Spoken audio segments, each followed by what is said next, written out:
Vittime di mafia, un titolo che non lascia spazio all'immaginazione ma che punta i riflettori su tutte quelle vite stroncate per mano della criminalità organizzata.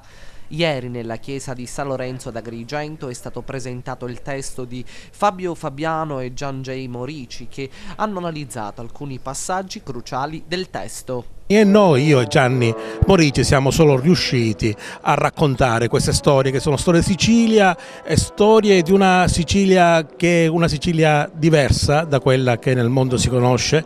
Spesso si conosce la Sicilia della mafia e noi invece vogliamo ricordare ai siciliani e agli italiani che qua, proprio in questo posto, si è fatta tanta antimafia. Il libro nasce dalla necessità che abbiamo sentito di rendere merito alle vittime di mafia e ai familiari delle vittime di mafia, perché alcune vittime di mafia possono anche essere vittime per caso, quindi nati da un evento non prevedibile, ma molti familiari delle vittime di mafia si sono poi anche battuti per ottenere giustizia e nel contempo riuscire a ottenere la condanna degli autori.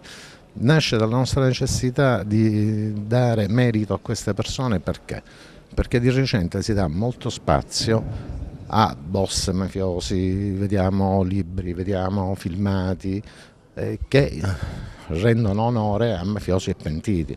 Cioè tutto questo noi non ci stiamo, erano 2 anni che avevamo girato dei video e quindi dall'idea dei video poi è nata l'idea del libro che abbiamo appena realizzato. Presenti all'evento le testimonianze dirette delle vittime di mafia, ovvero i loro parenti, che con grande commozione hanno ricordato i loro cari uccisi per mafia. Quello che ovviamente ci è rimasta è la memoria, quindi con tutte le nostre forze teniamo alta questa memoria, il ricordo dei nostri piccoli e grandi eroi.